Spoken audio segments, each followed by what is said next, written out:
Oh, yes, it's one of the great forlorn hopes, actually, of my radio existence. I love talking about taxation reform, but does anybody call? Well, Basil calls. And I'll tell you another person that you can get to play with you when you want to talk about taxation. It's Ruth Forrest, the MLC for Murchison. She's equally boring, dinner party conversationalist. Ruth Forrest, good morning to you. Good morning, Lau. A lovely introduction. Well, I don't know. I mean, you can talk about other things as well, but tax reform does float your boat in a way that few others engage with it. What do you think about the idea? I mean, there's a conversation going on at the moment. Some people are arguing that what it is the federal government building cover for itself to talk about something that is very difficult, and that is taxation reform. Do you think we're heading towards an increase and a broadening of the GST at the moment? Well, and I think what's probably positive in the whole thing is that there's actually a discussion being started and being had, and whilst a lot of people aren't interested in it, I think it's a really important discussion to be had. I think if we just focus on the GST and potentially increasing the rate or broadening the base, it's a bit of a lazy way of addressing tax reform. We really need to look at the whole of the taxation regime we use, including federal and state taxes, and engage in the whole debate, because just picking on one area like that is lazy. Whilst it might fix some of the revenue issues the government's facing, it doesn't address the problems that affect the revenue streams of the states and the sustainability of our state budgets. And so, what sort of, I mean, for example, there is a new government in Tasmania. In the life of the last government, both Labor and Liberal agreed to drop conversations here about tax reform. Should the new government pick that issue up again? Oh, I think they definitely should, Leon. Now's the time. It's always going to be a difficult discussion to have because most people don't like talking about, let alone thinking about it. And so it's politically unpopular because people always imagine that someone's going to be slugged more. But what I'm interested in is creating a fairer, more equitable taxation framework that is sustainable, that ensures that people who can pay taxes do pay taxes, and those that can't or struggle to or have low incomes or other challenges are looked after. And part of that's the federal government's responsibility in their tax and transfer system. As a state, we have very limited capacity to manage those sort of things. So it needs to be not just the Commonwealth government looking at it, or the Australian government, but state as well. And if there are to be changes, obviously there would need to be periods of transition and things like that, which requires the Commonwealth support as well. So it's a conversation that can't happen quickly.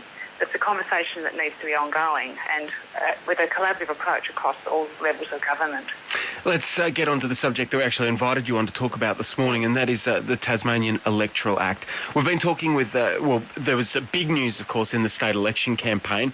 Could it be that Palmer United Party or Jackie Lambie or somebody else was guilty of a crime so serious that it might have jeopardised Jackie Lambie's political career? We're talking about a potential breach of section, I think it's 196 of the Electoral Act. And of course, as it's watched up, the Electoral Commissioner has decided, look, for a range of reasons, we just aren't going to go down the path of investigating this case. Does that suggest we should be looking at seriously reviewing the Electoral Act?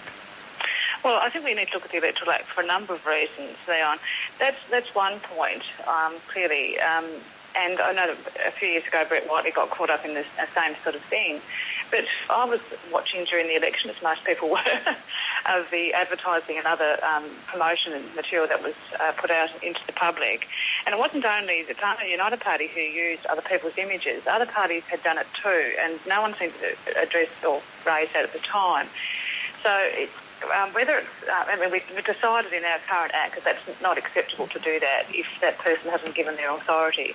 And I believe that's there for a good and valid reason, that someone just looking at the pictures, perhaps of someone's image, and seeing some other indication of what that person would or wouldn't do, but it's not them saying it, can create a confusion or misleading interpretation of what that person stands for.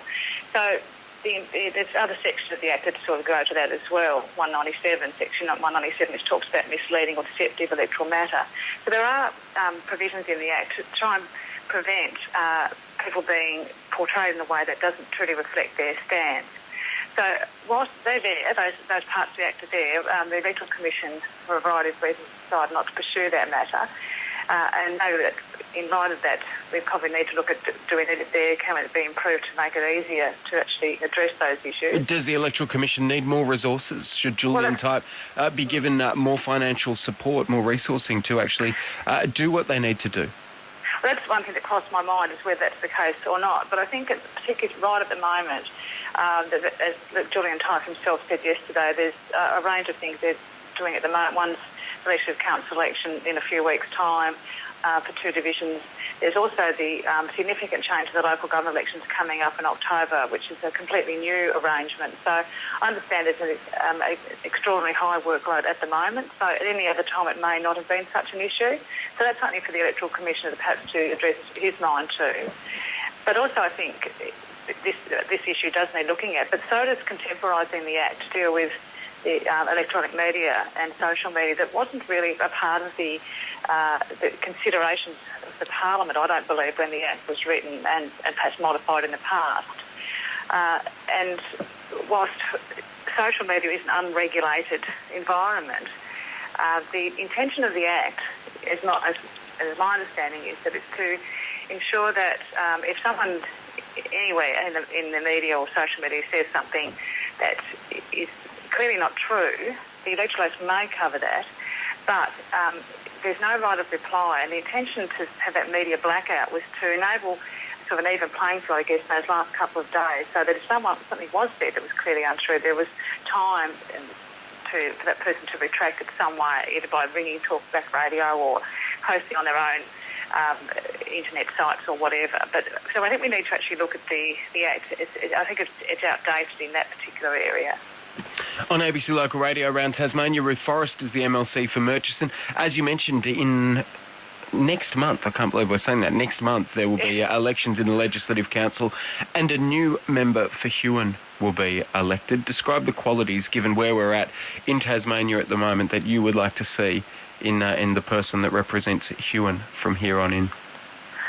Well, I think as with any member of Parliament, we reflect the people of Tasmania. So it's always good to have diversity in the Parliament, people from a variety of backgrounds, with a variety of life experiences.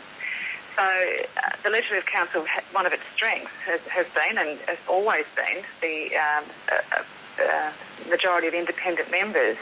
So for me, I think maintaining that is important. And whilst one Liberal Party member additional or a Labor Party member or a Green or PUP or anybody else won't change that, because we only have potentially 2 new members at most, I think it does diminish that overall strength of the Legislative Council. So for me, I would prefer to see an independent candidate be successful in that election. I don't know if there's anyone standing yet who is. I'm not aware. But also someone who has life experience in a variety of areas. And it's always good to see different life experiences brought to the Parliament, because that's what the community at large is. What do you think will happen when the new government have said that they will, quote unquote, tear up the Forrest peace deal? Of course, it was the legislation around that deal was hard fought, not so much through the lower house, but certainly through the Legislative Council. Mm-hmm. So what happens if repeal legislation comes in front of the LegCo? What do you think will happen there? Well, I wouldn't like to predict what other members would do, but for me it's about assessing the legislation that we get. And so until we get something, it's a bit hard to make a definitive comment. But I think it's really important that we recognise here that a lot of work was done over a number of years, hard fought by people outside the Parliament as well as inside the Parliament.